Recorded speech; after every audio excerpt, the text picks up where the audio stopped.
भाग्यवान है, भगवान पढ़ाते हैं। हम कितने भाग्यवान हैं, भगवान पढ़ाते हैं। हम कितने भाग्यवान हैं, भगवान पढ़ाते हैं। अजब नशा है, गजब खुशी, बेहद हर्षाते हैं। अजब नशा है, गजब खुशी, बेहद हर्षाते हैं। अगम अगोचर कहते जिसे हम सामने पाते हैं। अगम अगोचर कहते जिसे हम सामने पाते हैं। अजब नशा है, गजब खुशी, बेहद हर्षाते हैं। अजब नशा है, गजब खुशी, बेहद हर्षाते हैं। हम कितने भाग्यवान हैं।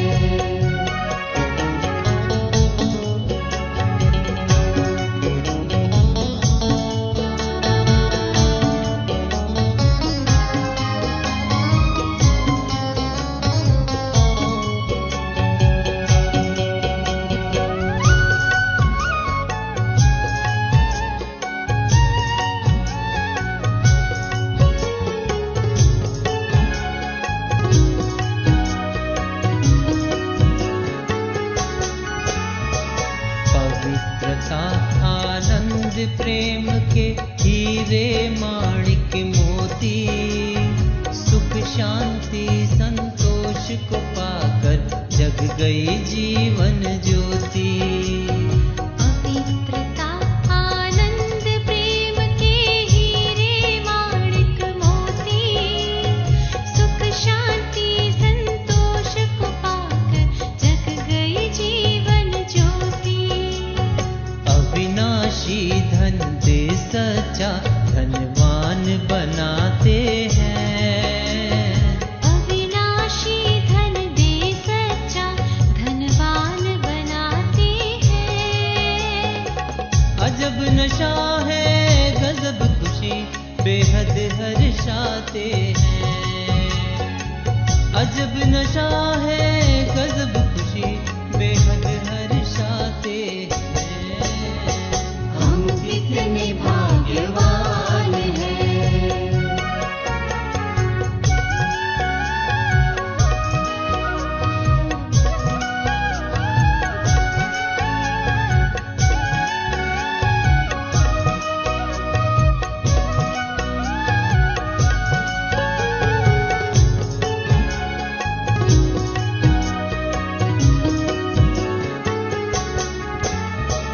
अपरंपार प्रभु ने हमको अपना पार बताया।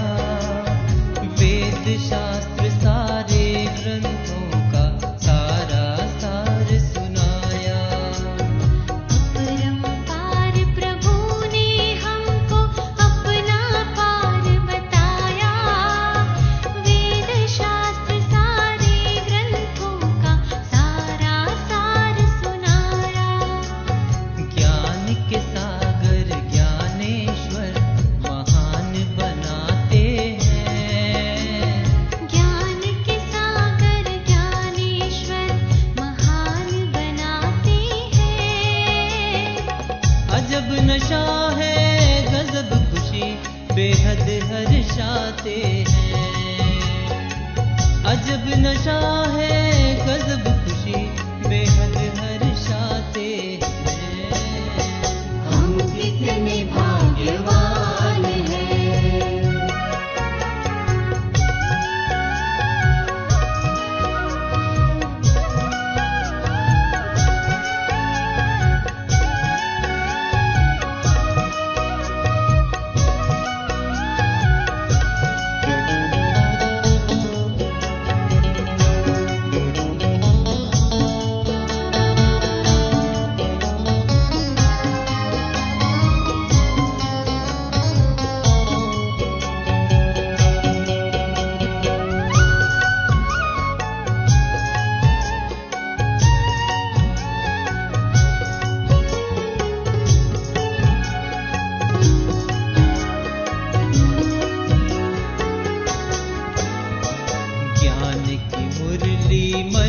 मधुबन में प्रभु ने ऐसी बाची, देह और दुनिया सब कुछ भूली, गोप गोपिया नाची।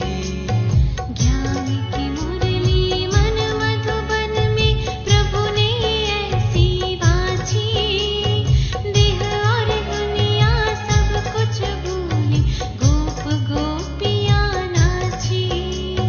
प्रेम छाछ पर नाचते वो जहान नचाते हैं।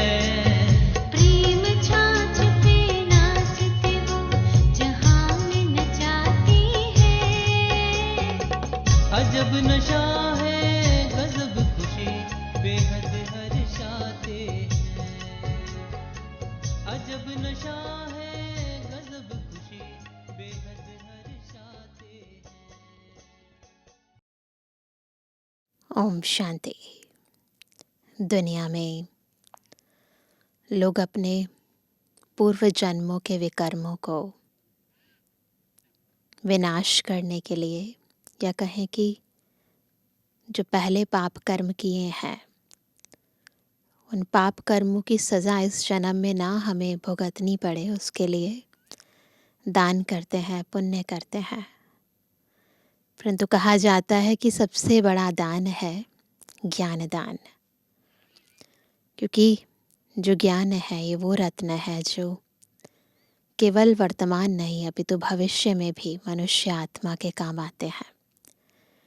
और एक होता है दुनियावी ज्ञान जो दुनिया में उपलब्धियां दिलाता है, परंतु शिव बाबा हमें आध्यात्मिक ज्ञान, आत्मा का ज्ञान, परमात्मा का ज्ञान, सृष्टि चक्र का बेहद का ज्ञान दान देते हैं,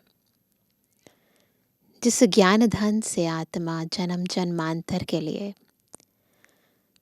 स्थूल रत्नों से भी, स्थूल प्राप्तियों से भी भरपूर हो जाती है। इसलिए बाबा न केवल कहते हैं कि ज्ञान सुनना है, अपितु सुनकर, समाकर, उसका मनन और मंथन करके फिर अन्य आत्माओं का भी कल्याण करना है। शिव बाबा वो सुप्रीम टीचर है जो खुद तो टीच करते ही हैं, परंतु हमें भी चाहते हैं कि हम उनके समान मास्टर टीचर बन जाएं और न केवल अपनों की अपितु सारी दुनिया की सर्व आत्माओं का कल्याण करें। तो ऐसा विश्व सेवाधारी शिव बाबा, ऐसा ज्ञान का सागर शिव बाबा जो हमें अपने समान बनाकर अपने टाइटल से भी नवाजते हैं, तो केवल संगम युग पर हमें मिलते हैं। आज की मुरली भी हमें बाबा की मन की इस इच्छा को कैसे पूर्ण करना है वो विधि सिखा रही है। सुनते हैं बाबा के मधुर महावाक्य। आज 16 तारीख 16 दिसंबर 2024। बाबा के महावाक्य हैं मीठे बच्चे। यह है पावन बनने की पढ़ाई, सब पढ़ाइयों से सहज है। इसे बच्चे, जवान, बूढ़े सब पढ़ सकते हैं। सिर्फ 84 जन्मों को जानना है। तो सबसे सहज पढ़ाई भी है और सबसे श्रेष्ठ पढ़ाई भी है। प्रश्न है, हर एक छोटे व बड़े को कौन सी प्रैक्टिस ज़रूर करनी चाहिए?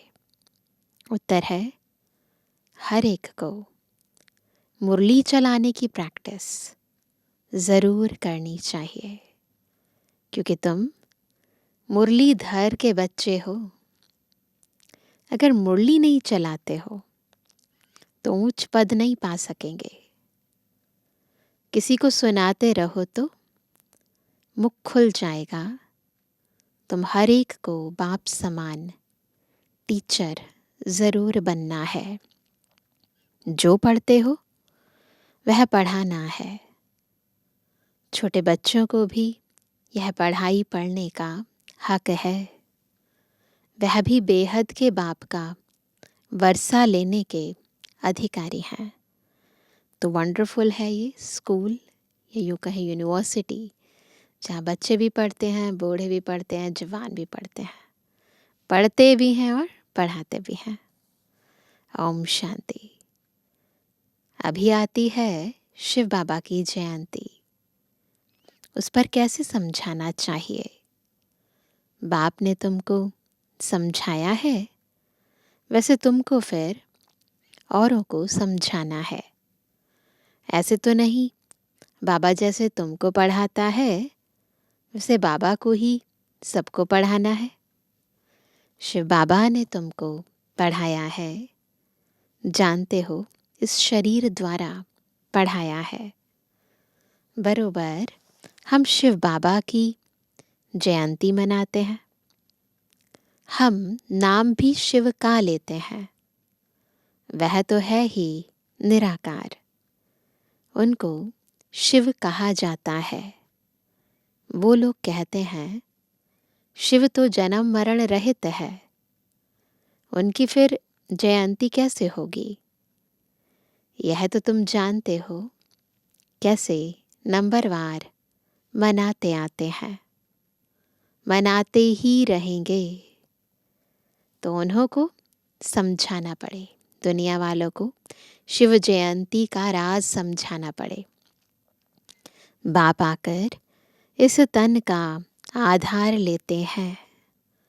मुख तो ज़रूर चाहिए, इसलिए गौमुख की ही महिमा है। यह राज ज़रा पैचीला है। क्यों? क्योंकि जो तन है वो मेल है, परंतु गौ तो माँ कहते हैं ना, तो पिता माँ कैसे बन जाता है, ये राज थोड़ा पेचीदा रहता है। शिव बाबा के ऑक्यूपेशन को समझना है। हमारा बेहद का बाप आया हुआ है, उनसे ही हमको बेहद का वर्षा मिलता है। बरोबर भारत को बेहद का वर्षा था, और किसको होता नहीं। भारत को ही सचखंड कहा जाता है और बाप को भी ट्रुथ कहा जाता है। तो यह बातें समझानी पड़ती हैं। फिर कोई को जल्दी समझ में नहीं आता है, कोई झट समझ जाते हैं।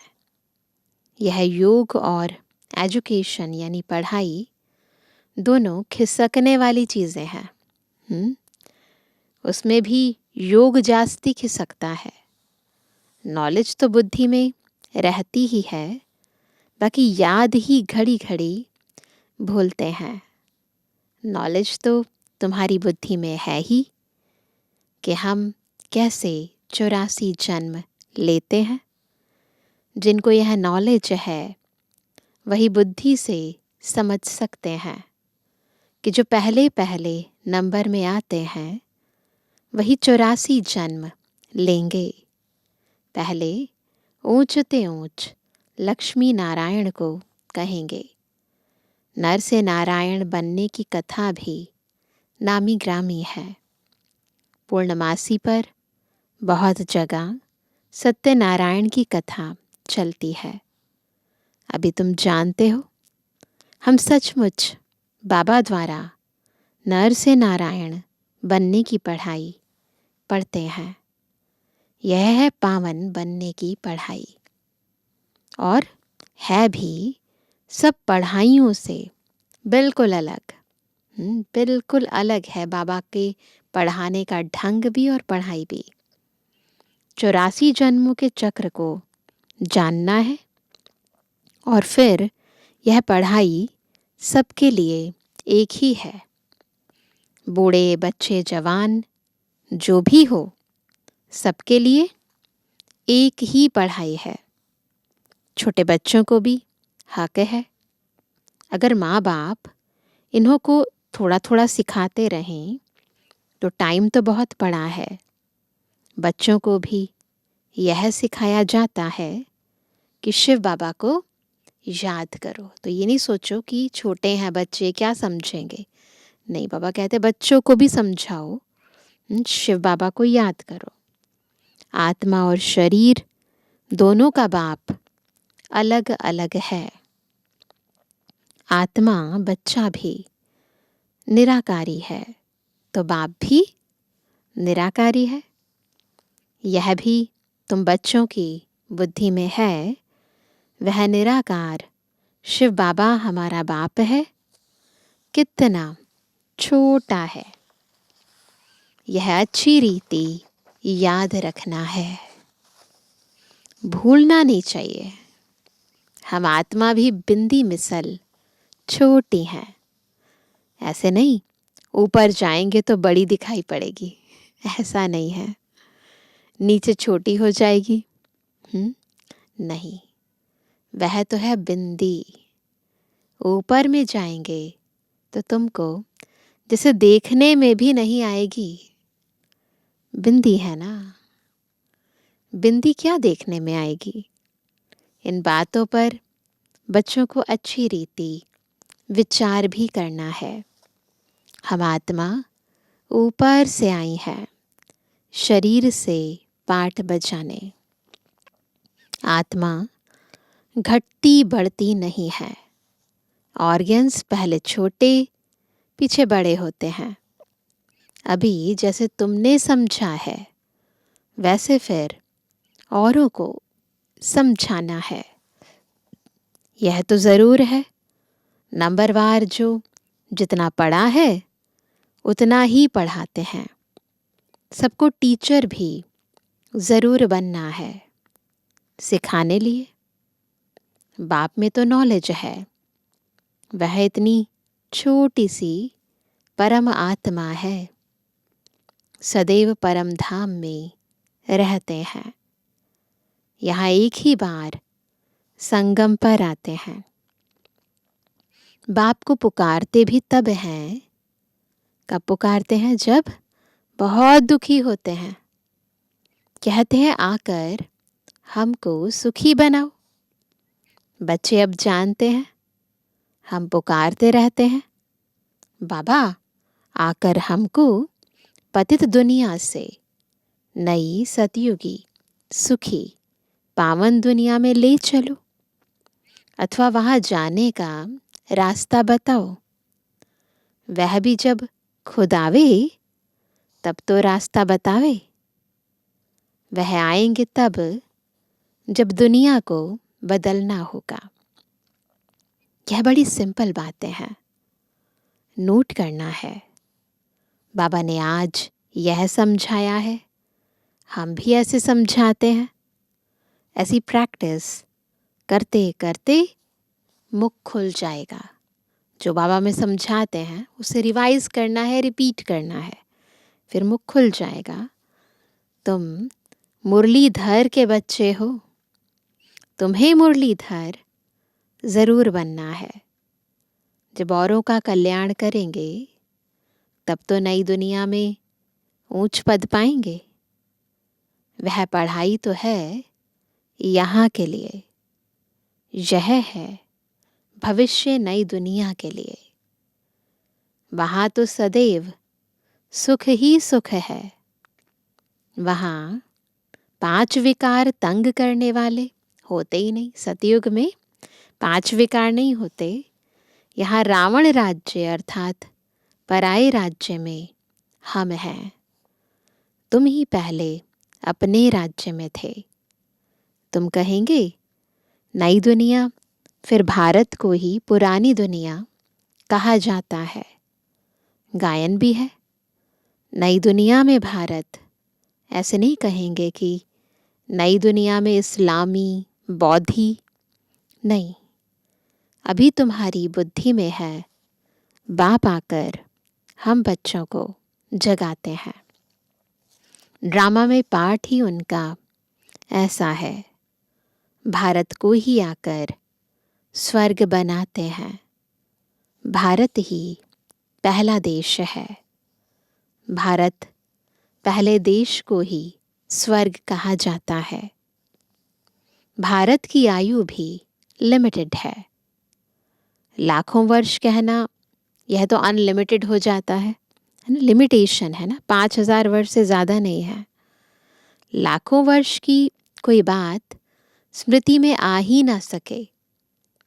नया भारत था, अब पुराना भारत ही कहेंगे। भारत ही नई दुनिया होगी। तुम जानते हो, हम अभी नई दुनिया के मालिक बन रहे हैं।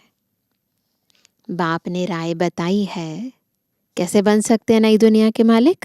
तरीका बताया, राय बताई है। मुझे याद करो तो तुम्हारी आत्मा नई, प्योर बन जाएगी। फिर शरीर भी नया मिलेगा। आत्मा और शरीर दोनों सतु प्रधान बनते हैं। तुमको राज्य मिलता ही है सुख के लिए। यह भी ड्रामा अनादि बना हुआ है। नई दुनिया में सुख और शांति है। वहाँ कोई तूफान आदि नहीं होते। बेहद की शांति में सब शांत हो जाते हैं।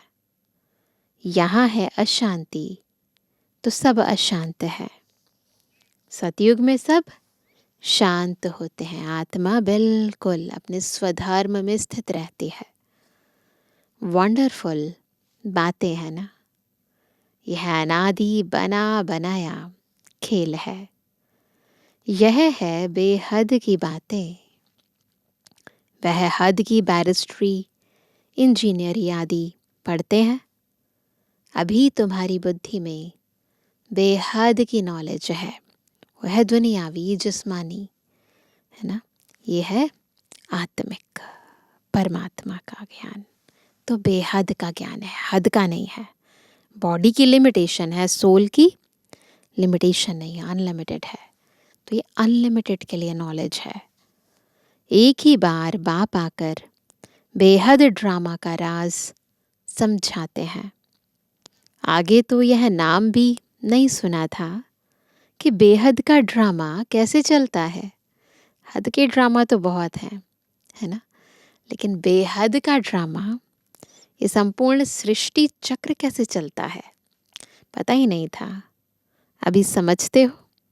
सतयुग, त्रेता, जरूर वह पास्ट हो गया। उसमें इनका राज्य था। त्रेता में राम राज्य था। पीछे फिर और धर्म आए हैं। तो सृष्टि चक्र घूम रहा है सभी का। पहले लक्ष्मी नारायण का राज्य, फिर राम सीता का राज्य, फिर धीरे धीरे और धर्म वाले आते गए। इस्लामी, बौद्धि, क्रिश्चियन, सब धर्मों का पूरा मालूम है। यह सब 2500 वर्ष के अंदर आए हैं। उसमें 1250 वर्ष कलयुग है। सब हिसाब है ना। ऐसे तो नहीं सृष्टि की आयु ही 2500 वर्ष है, नहीं। अच्छा, फिर और कौन था? विचार किया जाता है। इन्हों के आगे बरोबर देवी देवता। वह भी थे तो मनुष्य ही, परंतु अंतर क्या है? दैवी गुणों वाले थे। सूर्यवंशी, चंद्रवंशी 2500 वर्ष में, बाकी आधा में वह सब थे। इससे जास्ती का तो कोई हिसाब किताब निकल ना सके। यही चक्र है। इससे ज़्यादा कुछ भी नहीं हो सकता। फुल, पौना, आधा, चौथा, 4 हिस्सा है।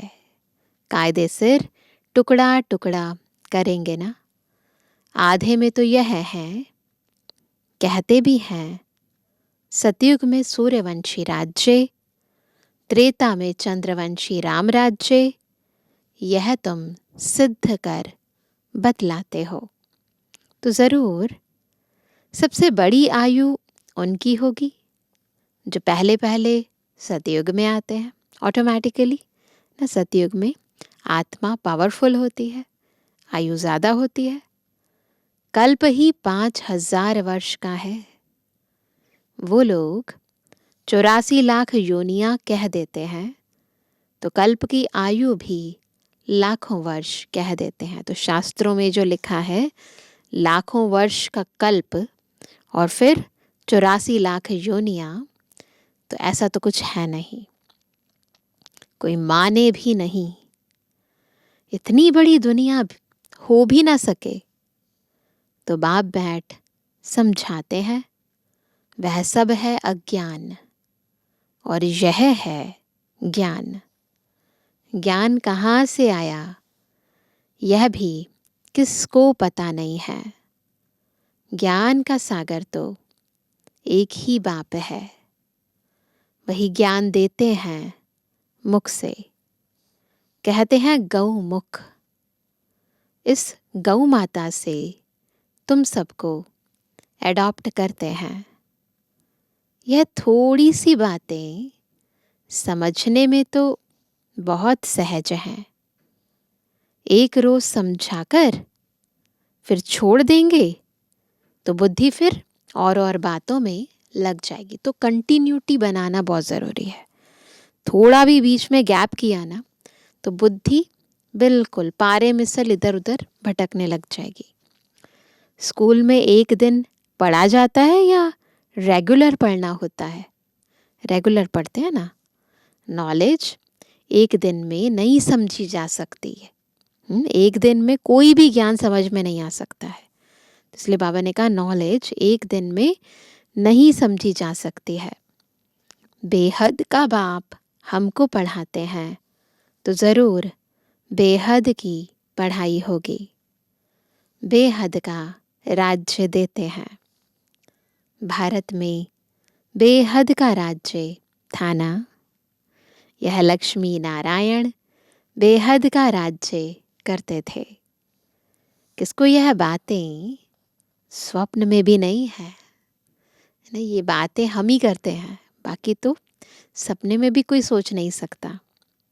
जो पूछे कि इन्होंने राज्य कैसे लिया, उन्होंने प्योरिटी जांचती थी। योगी है ना, इसलिए आयु भी बड़ी होती है। हम ही योगी थे, फिर 84 जन्म ले भोगी भी ज़रूर बनना है। मनुष्य नहीं जानते कि यह भी ज़रूर पुनर्जन्म में आए होंगे। ऐसा सोच भी नहीं सकते कि लक्ष्मी नारायण फिर उन्होंने दूसरा जन्म लिया होगा, फिर तीसरा, फिर चौथा। तो ऐसा तो सोचते ही नहीं है। इन्हों को भगवान भगवती नहीं कहा जाता। इनसे पहले तो कोई है नहीं जिसने 84 जन्म लिया हो। तो 84 जन्म इन्हीं की आत्मा लेती है और इनके साथ आने वाली इनकी वंशावली। पहले पहले जो सतयुग में राज्य करते हैं वही 84 जन्म लेते हैं, फिर नंबरवार नीचे आते हैं। हम आत्मा सो देवता बनेंगे, फिर हम सो क्षत्रिय, हम सो वैश्य, फिर शूद्र, फिर ब्राह्मण, है ना। डिग्री कम होगी ऑटोमेटिकली। गाया भी जाता है पूज्य सो पुजारी। सतो प्रधान से फिर तमो प्रधान बनते हैं। ऐसे पुनर्जन्म लेते लेते नीचे चले जाएंगे। यह कितना सहज है। हर चीज़ नए से पुरानी होती है, नॉर्मल है। परंतु माया ऐसी है, इतनी इजी बात है, परंतु माया ऐसी है जो सब बातें भुला देती है। यह सब पॉइंट्स इकट्ठी कर किताब आदि बनाए, लेकिन वह तो कुछ रहेंगी नहीं।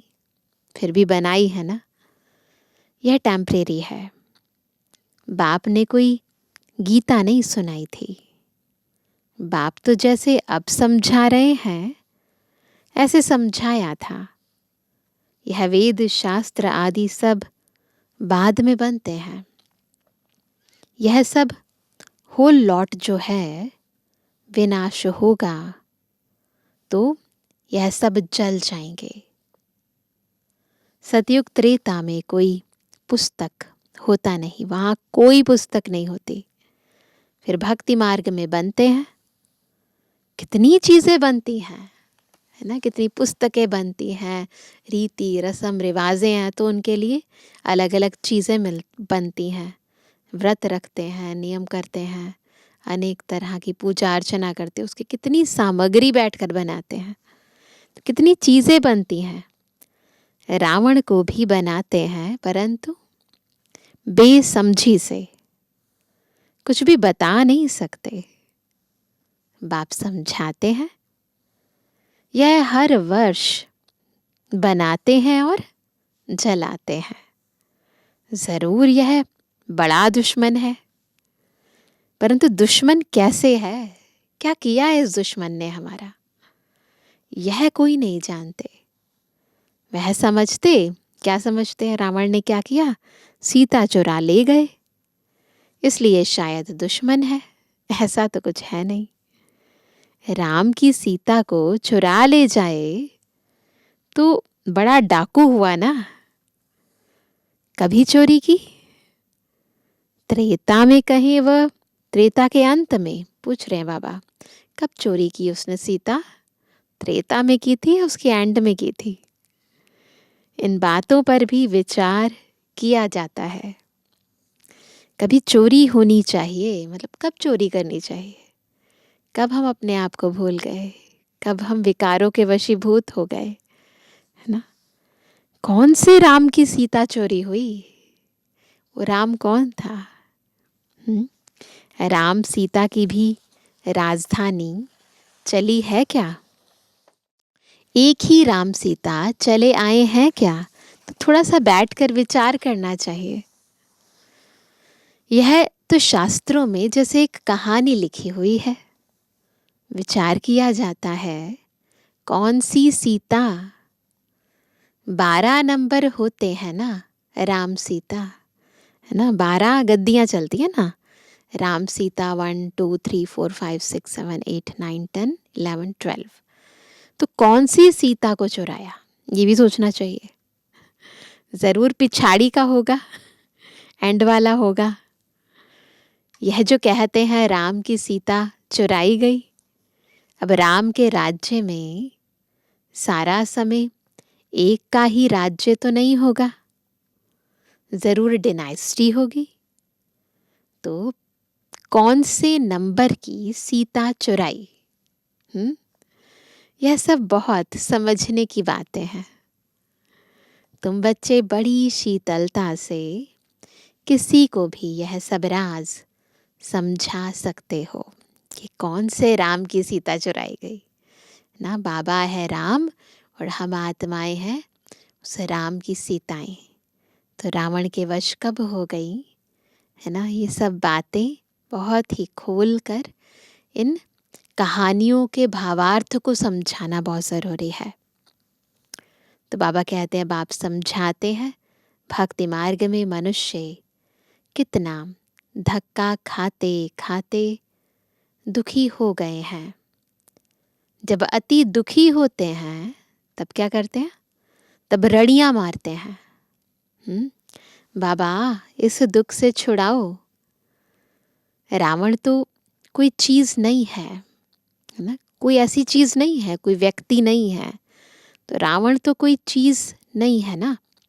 अगर है तो अपने राजा को फिर हर वर्ष मारते क्यों हैं। रावण की ज़रूर स्त्री भी होगी, दिखाते हैं ना, मंदोदरी दिखाते हैं, मंदोदरी का बुत बनाकर जलाएं, ऐसा कभी देखा नहीं है। तो बाप बैठ समझाते हैं, यह है ही झूठी माया, झूठी काया, झूठा सब संसार। सब देह भानवश लिखी गई बातें हैं, इनका आध्यात्मिक अर्थ है, प्रैक्टिकल में कुछ ऐसा नहीं हुआ है। अभी तुम झूठे मनुष्य से सच्चे देवता बनने बैठे हो। किस लिए बैठे हैं, झूठे मनुष्य से सच्चे देवता बनने के लिए। फर्क तो हुआ ना, वहाँ तो सदैव सच बोलेंगे, वह है सचखंड, यह है झूठ खंड। तो झूठ ही बोलते रहते हैं, बॉडी कॉन्शियसनेस में रहकर बात भी करते हैं, कर्म भी करते हैं। अच्छा, मीठे मीठे सर्व से एबल आज्ञाकारी बच्चों पर माता पिता बाप दादा का याद तारा। Good morning. रूहानी बच्चों की रूहानी बाप दादा को गुड मॉर्निंग, नमस्ते नमस्ते नमस्ते। धारणा के लिए मुख्य सार पहला, ज्ञान सागर बाप जो रोज बेहद की पढ़ाई पढ़ाते हैं उस पर विचार सागर मंथन करना है। जो पढ़ा है वह दूसरों को भी जरूर पढ़ाना है। दूसरा, यह बेहद का ड्रामा कैसे चल रहा है, यह अनादि बना बनाया वंडरफुल ड्रामा है। इस राज को अच्छी रीति समझकर फिर समझाना है। वरदान है, पवित्रता की श्रेष्ठ धारणा द्वारा एक धर्म के संस्कार वाले समर्थ सम्राट भव। कैसे बनेंगे समर्थ सम्राट? उसकी विधि है, सबसे इंपॉर्टेंट धारणा कौन सी करनी? पवित्रता की। तो पवित्रता की धारणा से एक धर्म के संस्कार बनाने हैं, तब बनेंगे समर्थ सम्राट। आपके स्वराज्य का धर्म यह है स्वराज्य। तो स्वराज्य का जो धर्म अर्थात धारणा है पवित्रता। एक धर्म अर्थात एक धारणा। स्वप्न व संकल्प मात्र भी अपवित्रता अर्थात दूसरा धर्म ना हो। क्योंकि जहाँ पवित्रता है वहाँ अपवित्रता अर्थात व्यर्थ व विकल्प का नाम निशान नहीं होता। अगर पवित्रता है तो व्यर्थ या अपवित्रता का नाम निशान नहीं होगा। ऐसे संपूर्ण पवित्रता के संस्कार भरने वाले ही समर्थ सम्राट हैं। अभी के श्रेष्ठ संस्कारों के आधार से भविष्य संसार बनता है। अभी के संस्कार भविष्य संसार का फाउंडेशन है। स्लोगन है, विजयी रत्न वही बनते हैं जिनकी सच्ची प्रीत एक परमात्मा से है। तो विजयी बनना है ना, तो उसके लिए हमारी सच्ची प्रीत केवल एक शिव बाबा से, एक परमात्मा से होनी चाहिए। अभी सुनते हैं आज का अव्यक्त इशारा। संतुष्टता के गुण को धारण कर हद के मेरे तेरे के चक्र से मुक्त रहो। संतुष्टता सदा निर्विकल्प एक रस के विजयी आसन की अधिकारी बनाती है। किस चीज की अधिकारी? निर्विकल्प एक रस के विजयी आसन की अधिकारी बनाती है।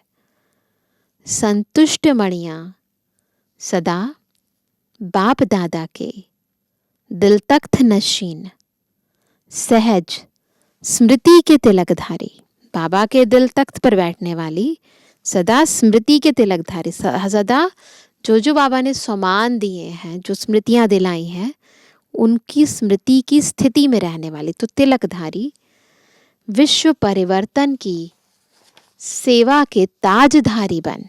तो ताज, तिलक और तख्त अपने संपन्न स्वरूप में स्थित रहती हैं। यह संतुष्टता ही ब्राह्मण जीवन का जियदान है ना। तो इसलिए संतुष्ट बनना है और सबको संतुष्ट रखना है। अच्छा, ओम शांति।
मुश्किल पल में आसान हो जाए।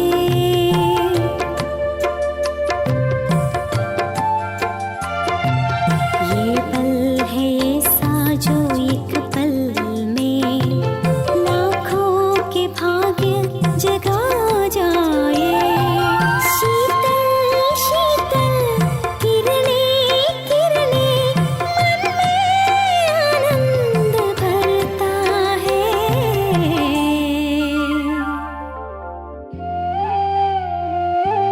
पवित्रता का जीवन हमको प्यारा लगता है। उपहार मिला संसार खिला कितना सुंदर लगता है। पवित्रता का जीवन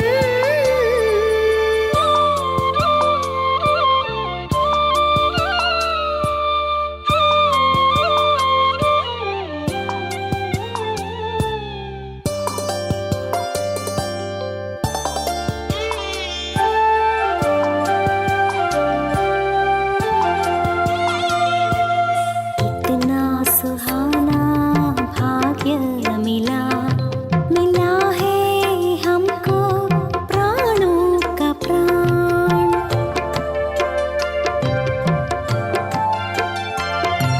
सांस संकल्प एक